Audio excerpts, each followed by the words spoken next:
We are here in Beer and Bourbon Studios, and MacReady the Jerk Cat, of which our entertainment company is named after, he's in the background whining. I don't know if he wants in the studio or what, but he's being very vocal right now.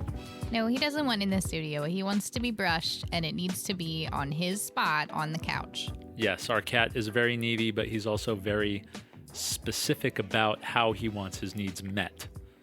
Very particular, that one. This is why we call him Jerk Cat. I think it's a very fitting name. Well, it would be a fitting name for pretty much any cat. Well, yeah, cats are jerks, but he especially, is a jerk cat. He's the jerk cat. He is the jerk cat, that's right. But we're not here today to talk about jerk cats. We have other things we're going to talk about. But if you hear a cat in the background, that is MacReady the Jerk Cat. Today we are here to talk about Takenoko. And while we talk about it, we are going to sip this Harney & Sons Dragon Pearl Jasmine tea. That's right. So as Jess and I pour ourselves our first cup of the show, let's learn a little more about today's featured brew. Harney & Sons Dragon Pearl Jasmine tea is a light-bodied, low-brisk fusion of green and white tea leaves blended heavily with the sweet aroma of the jasmine flower. Green tea recipes are some of the oldest in the world. However, this particular blend is relatively new. Created not too long ago in Southeast China and brought to America by Harney & Sons. Starting out as a small one-man operation in a basement in upstate New York, this company's tireless passion for finding the perfect blends have provided tea drinkers a taste from each corner of the globe for nearly 40 years. The pearl in the Dragon Pearl Jasmine tea comes from the way the tea leaves are set before they're dried.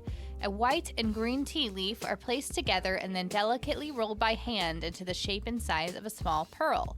This hands-on technique ensures the pearl maintains a tight, uniform shape without damaging the leaves, which would tarnish the flavor.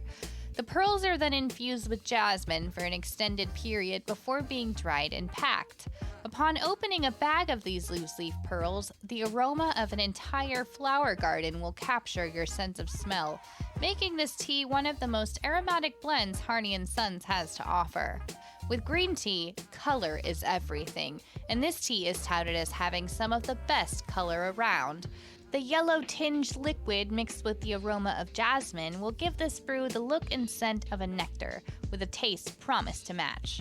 No sugar or honey is necessary here, according to Harney & Sons. This Dragon Pearl Jasmine tea is sweet and floral enough on its own.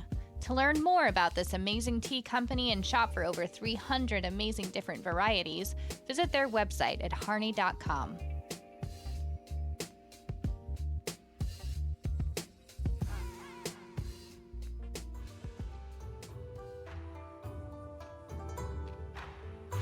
Long, long ago, the Emperor of China, in a gesture of peace, offered the Emperor of Japan a giant panda.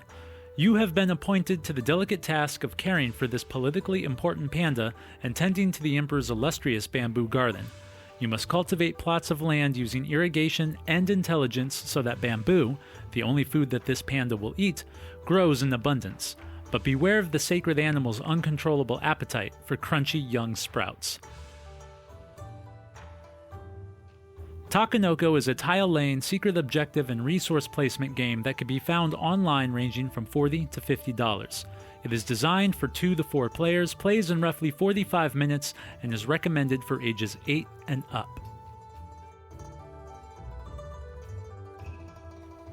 So, Jess, not to accidentally give away the ending, but out of all the games we own, all 200 plus, I think Yahtzee aside, we've played Takenoko the most. Is that a fair assessment? You know, I would guess that that's true. This has been, it's one of the first games that was added to our collection, first of all. Yeah, we've owned it a while. Yeah, and it's definitely one of the earlier ones that we would bust out frequently before we started digging into the newer ones. Yeah, we've played this a lot, and again, not to give away the ending, but for good reason. It should be said that this game has won a bunch of awards in its day when it came out, I think in 2015 or 16. I can't quite remember how long ago it came out, but yeah, it won a ton of awards. So Takenoko is fairly simple. You want to be the best gardener in the Emperor's team of gardeners, and he has 1 to 4 of them, apparently. And you do this by maintaining his garden, growing things in the garden, making sure it's plotted right, and then also feeding his new pet panda. That's essentially what you want to do in the game. So when you start the game, there's one little starter tile in the middle of the garden. It's like a little pool kind of thing. And the gardener and the panda start on that tile. There's one gardener and one panda that everybody gets to share. And then we each get our own player mats, and you get goal cards. The goal cards are individual to each player. That's where most of your individual game experience is going to come from. So on this player mat, you're going to have a couple of different sections on it. Most of it's going to be the store things. So like as you eat bamboo with the panda, you can put it on there. When you use an irrigation action, which we'll talk about in just a second, you put your irrigation pieces on there. And then it also gives you a list of things you can do on your turn, which we'll break down in a second as well. And that's essentially all the game mat is. It's basically just a big piece of artwork, honestly. Yeah, there's a little tokens that you get to use to track what actions you used, because you can't repeat the same action twice in a turn unless you have a special caveat that allows you to do that. But honestly, we always forget to track with the tokens, so it ends up being just a pretty piece of artwork. I think it's because we've played the game so much, we just kind of know what to do. But that's essentially the player mat. Though there is one more thing on there. There is 5 little pieces of iconography, 6 pieces of iconography that explain what the weather die does. And we'll talk about the weather die in a second. So now that you have your tile on the center of the table and your 2 little characters are on there, let's talk about the things you can do on your turn. You get 2 moves and you have 5 choices. And the first choice I want to talk about is plotting. And what plotting is you have a stack of tiles, and these are garden tiles, and they're going to be pink, yellow, and green. And if you choose to plot, you get to take 2 from the top of the stack. 3 from the top of the stack. And then you choose 1, and then you connect it to an already existing tile on the table, and that's that. You've plotted. Now, when you plot your little garden plot, it needs a water source. So the next action that you can take is irrigation. Now, if you lay your plot tile next to the main starter tile, that is its own water source, so it doesn't need to be irrigated. But as you get further away from that water source, you have to create irrigation trails. So there are these little blue wood pieces that you can pick up, and when you use irrigation as your action, you can either take one of those pieces and put it on your player mat to save for later, or you can play it right away, put it somewhere on the board and create a water source to a garden plot, and that allows the bamboo to grow there. So there's a rule in the game that bamboo can only grow on garden plots that have access to water. So unless you're next to a water source or you have your own water source on the tile, which we'll talk about later, you have to be irrigated from a water source all the way to the tile where you are. As soon as you plot a garden with a water source or place that last little irrigation tile down and it's got access to water, bamboo will grow immediately on that tile. If it doesn't grow immediately, you're going to have to garden for it as long as it's touching a water source. And gardening is one of the actions you can take. In order to garden, you have to move your little gardener piece in a straight line from one tile to any other. And as long as that tile is irrigated, he will grow, for the most part, 1 piece of bamboo on that tile. Either start with the base or grow from the base up. The bamboos can only go 4 high. Right. And there are some conditions on the tile that will allow you to grow 2 bamboo instead of 1. But for the most part, whenever you move the gardener from one tile to another, you grow 1 piece. As well as, if I'm not mistaken, any piece that matches its color next to it, as long as it's irrigated, it'll grow there too. So it's possible you can grow bamboo in not just one section, but also 2, 3, or even 4, depending on if it's irrigated and how many of the same color tiles are touching. And now that you have gardened and your bamboo is nice and tall and delicious, you send your panda around and he eats it up. And that's my favorite part, because you have a cute little panda and he walks around and he eats the bamboo and you go... The panda himself doesn't make the noise. Jess makes the noise. But it is adorable. It's still cute. It's my favorite part. So then once the panda eats his little bamboo, you store it on your player card until you have a particular combination that matches a goal card. So then you can turn in the particular, 3 of a certain color or 1 of each color and turn those combos in for points. So let's talk about those goal cards, because one of the things you can do when it's your turn, one of the moves you can make is to draw more goal cards. You start the game, I think, with 3? Yeah, one from each category. Yeah, 1 from each category. There are 3 categories. You have your plot goals, you have your gardening goals, and you have your bamboo eating goals. We always just call them panda goals. With plot goals, you are trying to line up tiles in a certain pattern according to your goal card. With gardening goals, you're trying to grow bamboo either to a certain height or a certain number of bamboo stalks, whatever the case. And with the panda cards, you're trying to eat certain portions of bamboo or certain colors and group them together for points. When the goal is completed, whether it be on your turn or your opponent's turn, let's say they do it for you, because that can happen in the game, you take the goal card, you put it in front of you, and it counts towards your end score. But you don't want to run out of goal cards, because then you don't have any points that you can chase. So drawing from the goal decks is a move you can take, and it's one you're going to find yourself taking rather frequently as you begin to complete your initial goals that you were given. What goals you want to draw from will depend on a lot of things. What the board looks like at any given time, the player count. We'll get into it a little more later, but that is something you can do on your turn. So those are all of the different actions that you can take on your turn. And starting on the second turn of the game, we introduce what's called the weather die, which is just another turn element. Every person will roll the die before they start their turn, and it just gives them a little bonus. So it might be an extra turn, maybe the ability to do the same turn twice, or sometimes it's just a free specific thing, like you get to grow 1 piece of bamboo, or you get to eat 1 piece of bamboo, etc. One more thing you're going to see a lot of as you take your turns are garden tokens, and you can access garden tokens one of 2 ways. You can either roll the cloud face on your weather die, which will give you access to one of 3 different token options. The other way you access these garden tokens is on the plot tiles themselves. As you're plotting, some of these tiles will come with one of the tokens already on the tile. The different tokens are an irrigation token, so when you drop this on a tile, it's automatically irrigated no matter if it's touching a pre-existing water source or not. You have a fertilizer token, and what this will do is whenever you garden on that tile that the token's on, it will grow 2 bamboo per garden action instead of 1. And then the third and final one is a no panda eating tile. I don't know what else to call it, but you put that on the tile and the panda can no longer eat bamboo from that tile. Now, these can be used to kind of get in the way of your opponents sometimes, but more often than not, they are there as a way to help you with your goals, because a lot of the goal cards in the goal deck are going to have these tokens on them as part of the requirement to collect the points. So once you have a certain number of cards laid out with points earned, and that depends on the player count, so we're always playing with 2 players. In our case, it's 9 cards. Once you have that 9th card laid out in front of you, you earn the Emperor card, which triggers the end of the game. And you just finish out the current round. Everybody gets a chance to finish their turn, see if they can get any last-minute points, and then you tally up the final score. Whoever has the most points wins.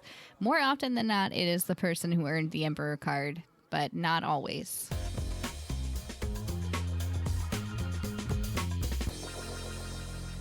So let's talk about a couple of effective strategies that will help you become the best gardener. The first thing I would say, and it's kind of weird talking about these strategies too, because each one kind of intertwines with the other. But the first one I would say is don't chase difficult goals, like especially ones that are not worth a lot of points. The game can move very fast if somebody's on a roll, or if their goals happen to be, coming to them a little quicker than yours. There are goal cards on there that require you to grow like an insane amount of bamboo or to plot things in a certain way. You don't want to waste a lot of turns chasing those. Yeah, you really want to just take the points as they come. When I first started playing this game, I would get sort of caught up trying to get the goals that I started with. And that's not always the best strategy if the stuff that's out there on the board isn't really leading towards achieving those goals. Right. You definitely want to take them as they come. And as you're playing, though, you also want to see these all kind of bleed into each other. Pay attention to what your opponents are doing. Sometimes you can sabotage them, usually by sending the panda to eat their gardening work, but also you can piggyback off of what they're doing. So if you have a goal card that requires you to grow, one bamboo thing yay high with no garden tokens on it, and you see that they're gardening that, just let them do it and then take the points as they complete the goal, because your goals can be completed at any time. Yeah, you don't have to be the one to complete the goal. As long as the conditions are met, you get the points. Exactly. I would always suggest avoiding the plot card goals. In my opinion, they seem to be not a lot of bang for your buck in terms of the amount of work it takes to get them out there. Yeah, especially in a two-player game, too. Yeah, and in more players, it might be a little bit better because you're going to see probably a lot more garden tiles out on the board. But in a two-player game, there's just not a lot of plotting happening.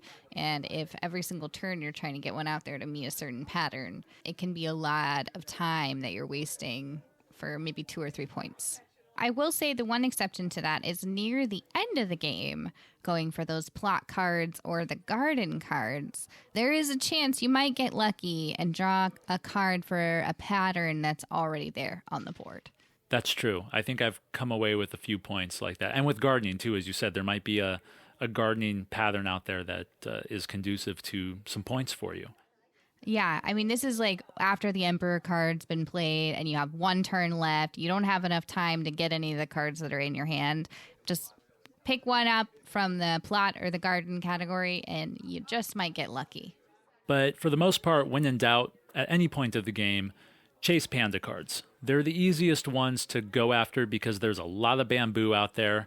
Most of the goals are worth a decent amount of points for what you're supposed to do. I think you get 6 points just for collecting a red, a yellow, and a pink piece of bamboo. I think that pattern gets you 6 points alone.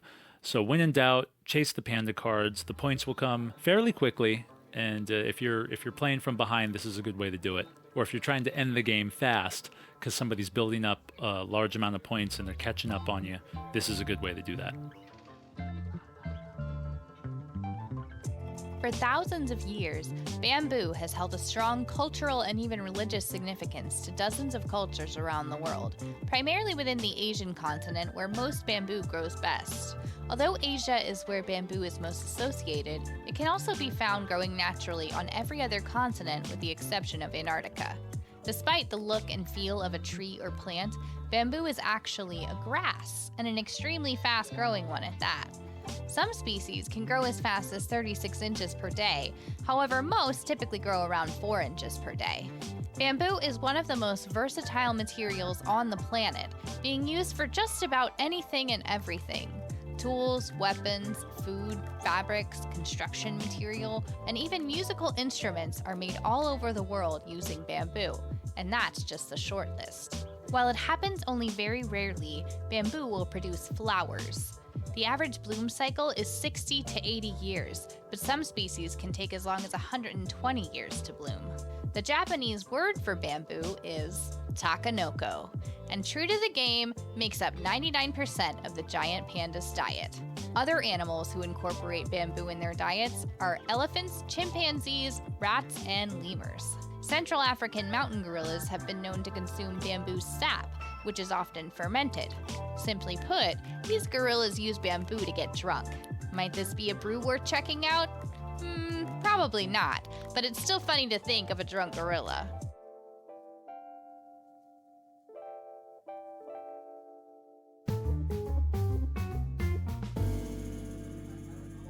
So Bryce already gave away the ending a little bit that we like this game. It's obviously a favorite of ours, but let's dive into why. First and foremost, for me, the artwork and color scheme to this game is absolutely incredible. It uses a lot of soft pastels, pink, green, and yellow more than anything else, but the box is this nice soft purple color. The panda's walking through the rain. it really captures what the game is and the feel it's going for, which is also another thing I like about it, the atmosphere of the game, like what it's trying to make you kind of feel, the calm but fun, competitive but not too much. The artwork captures that atmosphere really well, and the atmosphere itself is on point 100%. You know, it's a competitive game, but you're not like yelling at each other and doing all this crazy stuff because the soft colors make you feel calm. You're playing this fun little calm game. Those are my two favorite things about it, hands down. I agree wholeheartedly. This game is adorable. The colors are beautiful, and it's kind of relaxing. It's almost like you really are in a bamboo garden. Right. It brings about a sense of like tranquility almost. Yes, tranquility for sure.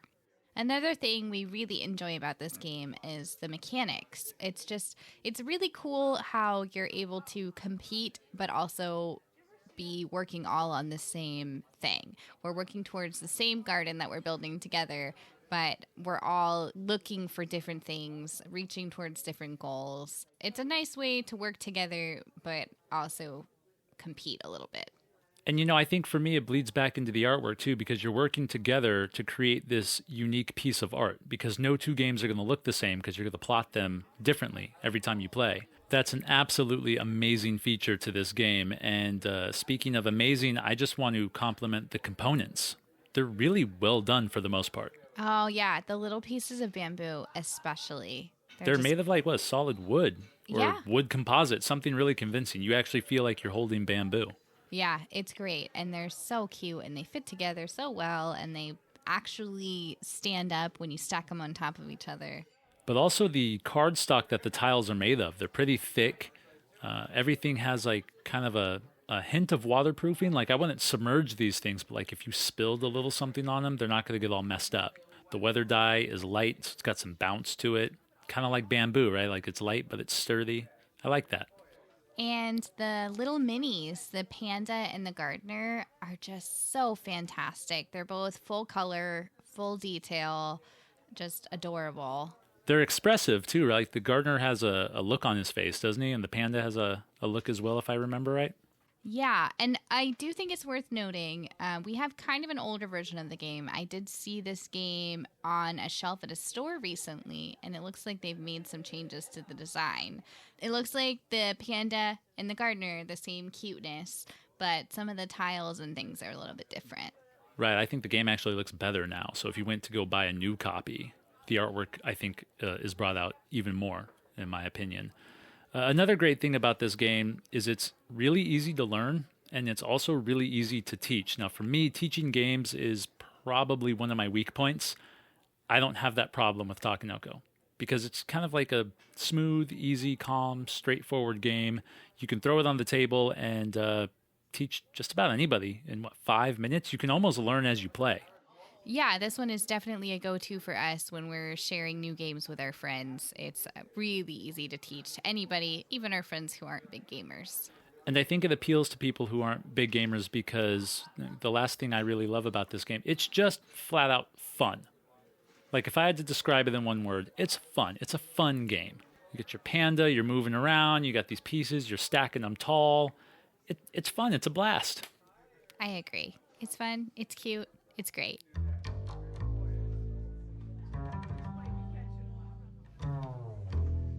However, nothing's perfect, and even a awesome little game like Takenoko has some things that leave a little something to be desired for me. The first thing that kind of bums me out is within the rules, there is no way to discard your hand of goal cards. So if you have cards you don't like, if you have cards that you're stuck on, you don't want to chase, for whatever reason, it's just not going to happen for you, you have no way of getting rid of them. You have to complete at least one goal before you can draw a new one.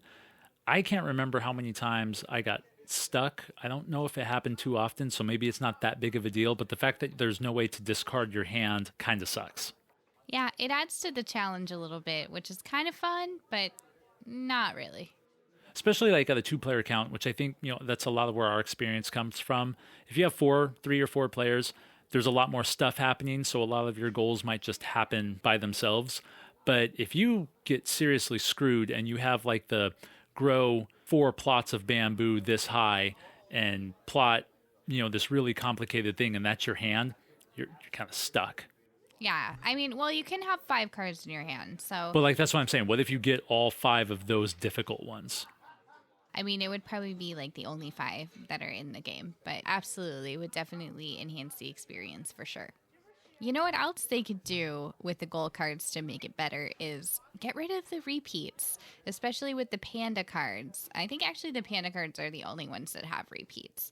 No, there's repeats in all the decks. Okay, yeah, but definitely in the panda cards, there's only 3 goals, pretty much, or 4. So there's 3 greens, 3 yellows, 3 pinks, or 1 of each. Or not 3, 2. 2, yeah. So 2 of one color or 1 of each color, and that's kind of it. And that's part of why I think the panda cards are so much easier to chase. But it would be interesting if there was a little bit more variety in there. I don't think these cards need to repeat themselves in any of the gold decks ever. I think there is enough happening in the game that you could have comboed all sorts of different possibilities, and it would make it harder for people to see what you're trying to do. It would make it, in certain aspects, a little easier to chase other goals. There was just no need for repeats in the game, I don't think. I think it limits the game on the possibilities of what can happen in the garden. The other thing is, we talked about the quality of the game as far as components go.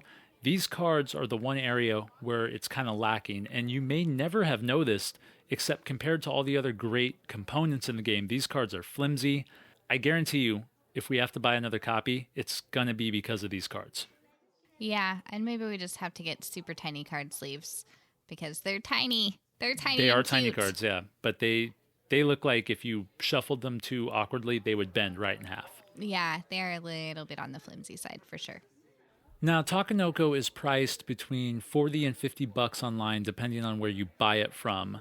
I don't want to call the game overpriced, but compared to other games like it, and given the fact that it is a pretty simple game, and judging from what I've seen online, like, where people's biggest complaints were, this seems to be a little higher in the price range than most people are comfortable with. And I tend to agree with that. I think it is just a tad too expensive. It's something I'm willing to pay for because I enjoy the game that much. But if you were looking to pull the trigger on it, it might be a deterrent for you.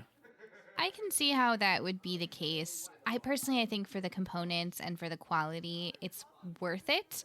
But then I think it's a great game for people who don't play a lot of board games. But people who don't play a lot of board games don't like to pay $40 to $50 for a board game. Well, think about it like this, too. Like, the average board game now is somewhere between $60 and $80. And not even the average board game, like those board games that have a lot of components and a lot of pieces and miniatures and stuff. I mean, far more than what this game has. And those games are only $10, $20 more than what Takenoko's going for. Yeah, that's a good point when you think about the fact that it really just has the 2 minis. And I mean, the bamboo pieces are pretty nice. They're solid, and I think this game, again, like my personal thought is I don't mind the price because I think this game brings a lot to the table, pun intended. I think it is worth the $50, but I think you would have to know the game is great before justifying it, because when we bought it, it was a lot cheaper than that. Yeah, I think it was, but I think we made the right choice in buying it for sure. Because We it's did. definitely a favorite on our shelves. We did. I can see how it would turn people off. I do think if it was just $5 cheaper on the max end, I think it would be a little more appealing. But other than that, though, it's a great game.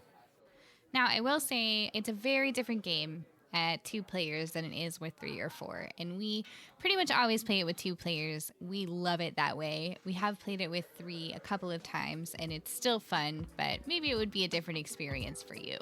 It doesn't have different rules, just different dynamic.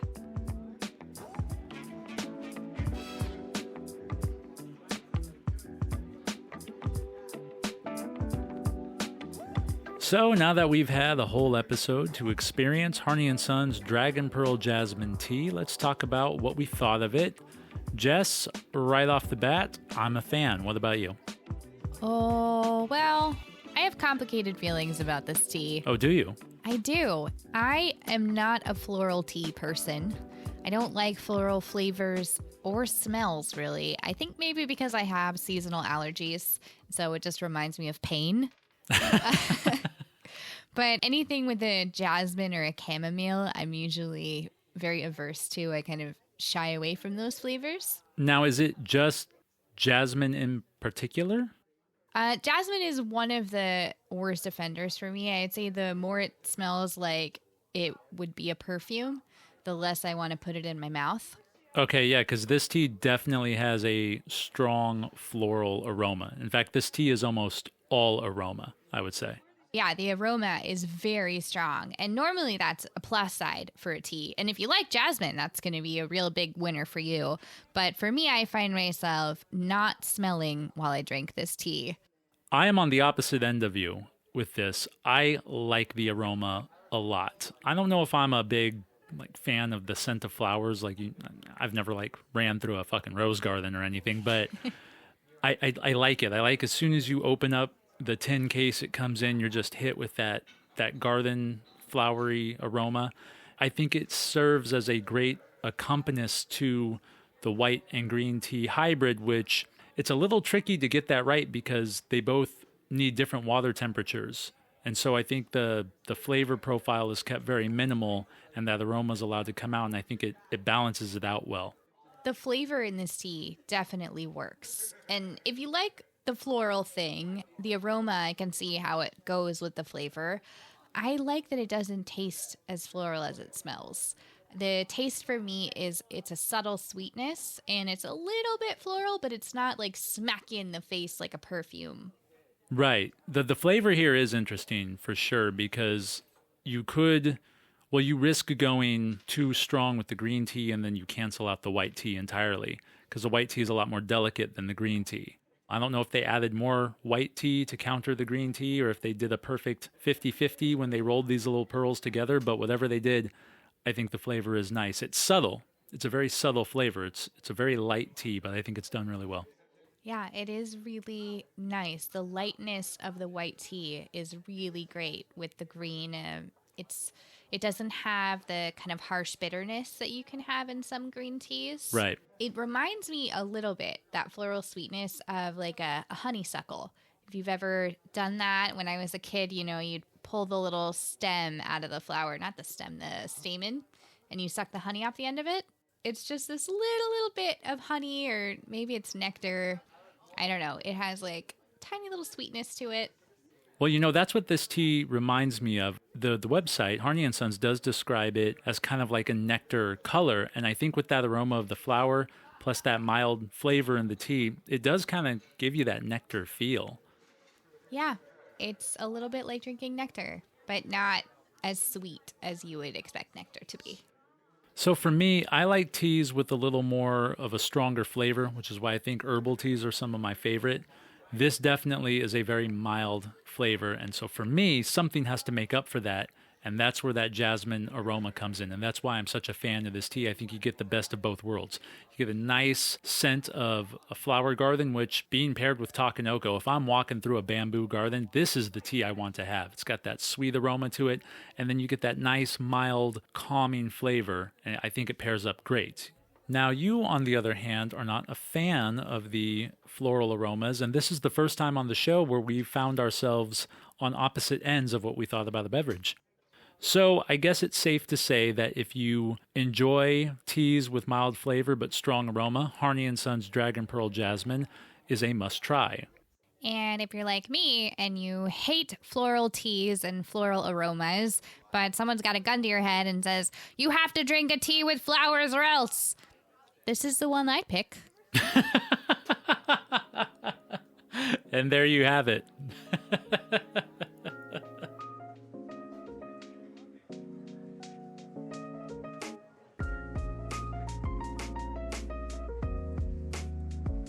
Hey, it's Bryce here with Just the Tip. Brew and mixology suggestions for a better drinking experience. If Harney & Sons Dragon Pearl Jasmine Tea has piqued your interest, I got a few pointers for you regarding how to best enjoy this brew and bring the most out of its aroma and flavor. Now, of course, you don't have to take my advice. Everyone likes their brews in their own way, that's why this is Just the Tip. With Dragon Pearl Jasmine Tea being a hybrid of green and white tea leaves, the type of water you use and what temperature you heat it up to is absolutely key. Using clean, unfiltered water will help keep the milder white tea from being tarnished and allow its flavor to properly balance out the stronger taste of the green tea.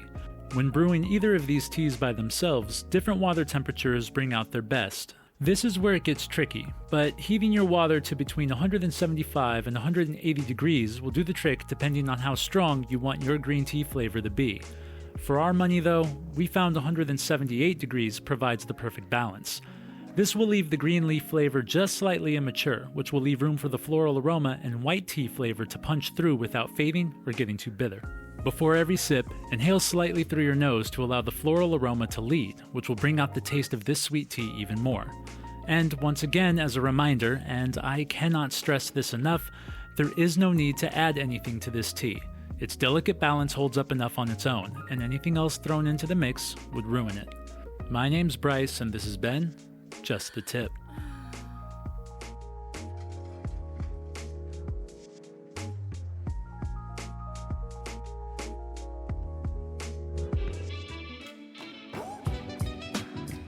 That's it for today. Thanks so much for listening. We'll be right back here next week with another episode. See you then.